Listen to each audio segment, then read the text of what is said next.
What comes to mind when you think of an ATV? Do you think of the adrenaline, the sharp and vast terrain, or maybe even fear? What if I told you, for many when riding, they think of family, adventure, fun. For some, it's the thrill of racing through the mountains. For others, it's a family-friendly adventure through the woods. With ATV riding, there's something for everyone, including the small businesses in the area. All right, so let's meet the team. Like I said before, my name is Nay. I'm from Louisville, Kentucky, and I'm a rising sophomore, and I'm currently undecided. I'm Julia Meadors. I'm from Lexington, Kentucky, and I'm a business administration and music double major. My name is Sophia Gueye. I'm from Louisville, Kentucky. I'm currently studying theater and minoring in film production.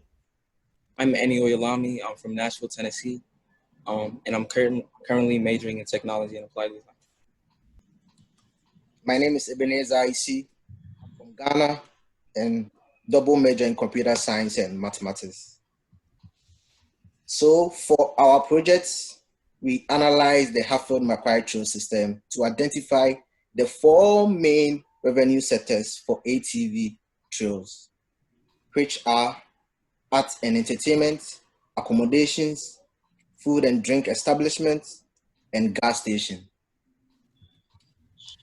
In order to support ATV trails in Eastern Kentucky, these 4 sectors would need to be established and strengthened through small businesses. Executive judges in Eastern Kentucky were currently working to better establish the Kentucky Mountain Regional Recreation Authority, which is known as the KMRRA. The KMRRA purpose is to establish, maintain, and promote a recreational trail system to increase economic development, tourism, and outdoor recreation for residents and visitors. Using the model of the Hartford-Macquarie Trail system in West Virginia, EPG will work alongside with the KMRA to help foster small businesses along the ATV trail system.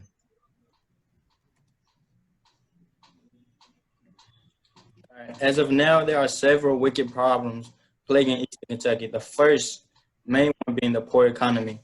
In 2019, 24/7 Wall Street, a financial news and company-based website, ranked the top 25 worst counties to live in the United States based on 3 factors: poverty, the percentage of adults with a bachelor's degree or higher, the average life expectancy of residents. Of these 25 counties, 10 of them are in Kentucky. 6 fall in Eastern Kentucky. Over the last 20 years, the coal mines in Eastern Kentucky have been shutting down. And with the rise of COVID-19, the coal mines are shutting down even faster. For them, coal is their main industry, and without coal, they don't have many jobs. These workers are highly skilled since they work with large, expensive machinery and are constantly having to use their problem-solving skills. Now that there aren't many jobs available, so many of the skilled workers are having to leave the counties in order to find better opportunities. After the mines started closing, these counties received coal severance money. Even though the mines were closing, some decision makers still didn't invest in new businesses.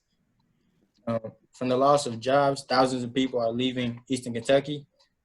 In Montgomery County alone, the population dropped from 13,300 to 12,300 in 10 years. So in just about 10 years, 1,000 people have left the county, which is detrimental because the counties they already don't have high populations to start with. In order to counteract the drop in population in Eastern Kentucky and stimulate the economy, we believe that the next step for the future of EPG cohorts would be to organize a startup weekend in Knott County. We chose Knott County because it already has a large recovered mountaintop ATV training site, as well as established ATV trails, which can connect to trails in the neighboring Floyd and Magoffin counties. The goal of the Startup Weekend would be to encourage entrepreneurs in Knott and surrounding counties to create businesses that can accommodate ATV trails, especially in the 4 main business sectors: arts and entertainment, accommodations, food and drink establishments, and gas stations. To help these entrepreneurs learn about the needs of an ATV rider, our idea is for this event to be held at an ATV site. This way, the entrepreneurs could talk to ATV riders while also experiencing the trails themselves. Another next step for EPG is to capitalize on the better quality internet that is moving into Eastern Kentucky. This opens up possibilities for small businesses to function remotely and to reach a wider market across the state and the region. EPG can partner with these businesses remotely and help them market their businesses and ATV trails as a whole through the use of social media. Why now? Small businesses are a vibrant source of innovation and competition, and are a key source of employment in America. Due to COVID-19, approximately 35.7 million Americans employed by small businesses are at risk of unemployment. Of the nation's 30 million small businesses, nearly 7.5 million businesses may be at risk of closing permanently over the next coming months. These businesses play a major role in Kentucky's economy, accounting for 45% of the workforce in 2015. That's nearly half, with levels of employment ranging from 50% to nearly 100% in Eastern Kentucky. Accommodations and food services are second to healthcare and social assistance and employment for small businesses in Kentucky. Having a great ATV trail system in place could be the stimulant needed to aid these small counties in recovering from the economic impact of COVID. An ATV trail system that is on par with Hatfield-McCoy's would give reluctant entrepreneurs in these communities the security needed to start a business within these 4 sectors. Labor income for the 4 sectors was roughly $3.5 million in 2006, rising to $8.1 million in 2014, and drastically increasing by $13.9 million in 2019. The Kentucky Mountain Region Recreational Authority received $1 million for the next 2 years for Kentucky legislature to hire a director to manage the ATV Trail project. They're hoping to get a director to shadow the manager of the Hatfield-McCoy Trails in hopes that they can transfer the success to Eastern Kentucky. They have the capability of luring up to 56,258 visitors to the state, not only bringing in tourism dollars, but jobs, wages, tax impacts to the region, and also providing an opportunity to enhance the state and its misunderstood region. Market/financial opportunity. We found that ATV riders from all 50 states, as well as 13 different countries, have visited the Hatfield-McCoy Trail. In 2019, 56,258 riders visited the trail system, with nearly 85% being non-local visitors. Indicated in the red is riders from states like Ohio, North Carolina, Virginia, Michigan, and Indiana, and they make up 48.6% of non-local visitors. Non-local visitor spending is estimated to generate $29.1 million in economic activity in West Virginia. That's a $24.5 million difference between the revenue created locally. 76% of people who visit the trails stay longer than 3 days. On average, non-local visitors report spending around $530 more than their local counterparts, with the likelihood of riders to return up to 98.4%. Eastern Kentucky has the potential of attracting higher numbers of ATV tourists compared to Hatfield-McCoy, due to its close proximity to West Virginia's top visiting states. Indicated in the pink is a diagram showing people from states like Florida, the maximum hour of driving being around 9 hours. Eastern Kentucky has better roads compared to the harsh ones that lead to the Hatfield-McCoy trails. With plans for the trails to begin in Floyd and Knott County, these counties are easily accessible due to the roads that run through the region, such as Route 80, Mountain Parkway, and 2 interstates. This would draw in tourists who would rather stay on the main roads. Eastern Kentucky is home to various scenic tourist attractions, such as the Daniel Boone National Forest and the Pinnacles. It's known for its rich local music scene, inns, and delicious restaurants. The overall ATV market was valued at $3.9 billion in 2018, Thanks to the growing popularity of off-road sports and the increasing number of trails and adventure parks, it's projected to grow by a whopping 4.8 billion by 2025.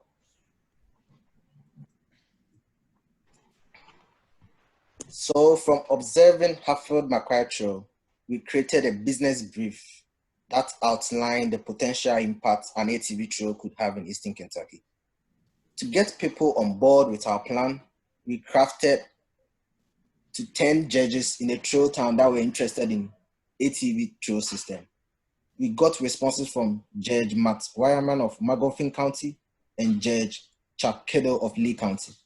Judge Chuck Kittle gave us contact to who we needed to reach out to, as well as insight on improving our businesses.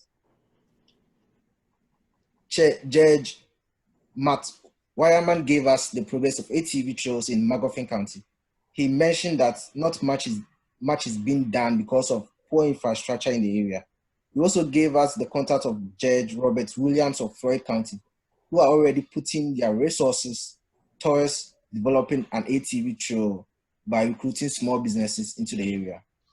Judge Robert Williams told us about how Floyd County is well equipped for ATV tourism due to its successful implementation of adventure tourism. With better accessibility for visitors, better trails, and better infrastructures, Floyd County has good standing to capture the ATV market.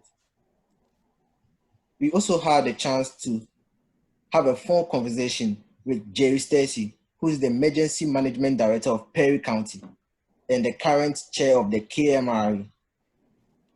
We discussed the process of getting ATV trails registered with the KMRE, and we also discussed the necessity of permits being used to bring in revenue to upkeep the trails. Throughout this project, the team kept a log of all of our tasks and milestones we've completed. In this slide, we've highlighted a few of the major milestones. So we began on July 7th. Our team met with Dr. Hackbert, where we finalized the main focus for our community project, the economic impact of ATV trails in Eastern Kentucky. From that point on, July 8th through the 9th, we began conducting research on the Hatfield-McCoy trails, after which we drafted a business brief under the same model used in the Hatfield-McCoy trails. With a few iterations and a thumbs up from Dr. Hackbert, the brief was ready to be sent out. On July 10th, the team was given a referral from Executive Judge Chuck Caudell in Lee County. He gave us a list of names of other executive judges and community leaders who had insights and information about ATV trails in Eastern Kentucky. We reached out to these people with copies of our business brief, as well as to schedule times for interviews. On Monday, July 13th, we received a response back from Judge Caudell. He responded with a few corrections, but overall applauded our efforts. The team then decided to schedule another meeting with him on July 20th to show him our presentation. In addition to Judge Caudell's response, we also got word back from Judge Matt Wireman in Magoffin County. We scheduled a meeting with him to gain better insights on the ATV trail scene in Eastern Kentucky. July 14th through the 15th, we began working on our final presentation by laying out all the work that we had done up to this point. We also researched 12 counties in Eastern Kentucky that were interested in developing ATV tourism. Labeled on the map are the 12 counties. In our research, we identified the number of arts and entertainment, accommodations, food and drink establishments, and gas station in each county. Towards the end of our project, July 16th through the 17th, we met with Executive Judge Matt Wireman of Magoffin County. From this interview, we learned that many of the executive judges and counties were on the same page about stimulating the 4 business sectors along the trails. We also learned that Magoffin County closed its last coal mine in March. Since COVID-19, the county has taken a big hit with the loss of jobs. Judge Wireman is now part of a board dedicated to electing a new director and a few new board members for the KMRRA. On Friday, we got the chance to sit down with Judge Robert Williams of Floyd County. He was not on our original list of people to reach out to, but rather was a referral given to us by Judge Matt Wireman. From the interview, we were hoping to receive some maps of current ATV trails in Floyd, not in Magoffin County. However, these maps are still in their drafting stage and have yet to be shared with the public. Throughout these interviews, we made sure to extend the name of EPG as a potential collaborator in the future. We plan on passing over all of our research and findings to future EPG cohorts in their endeavors of accommodating ATV trails in Eastern Kentucky. A commonality that we found amongst our interviews was the phrase, "We're not trying to rebuild the wheel." The work that has been done in Hatfield-McCoy trails began in 1991 and didn't even start to take off until 2001 when the trails first opened. Of the people we got to talk to, we've come to an understanding that ATV trails and tourism in Eastern Kentucky is a project that's currently only in its infancy. The work that has already been done in Hatfield-McCoy will be studied by the Eastern Kentucky counties, who will consider both the missteps and successes so that they can learn from them. Upon hiring a new director for the KMRRA, they're going to spend time working closely with the Hatfield-McCoy trails through shadowing and experiencing the trails directly.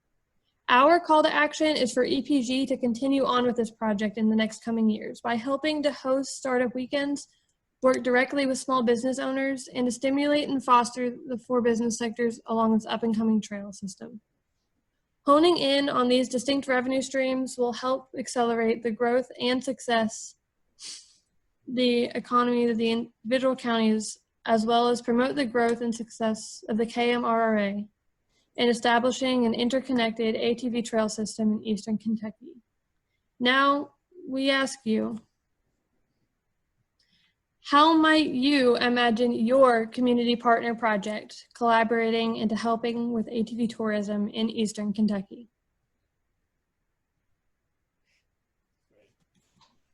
Thank you.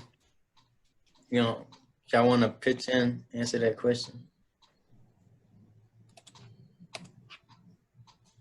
Haley? Well, I know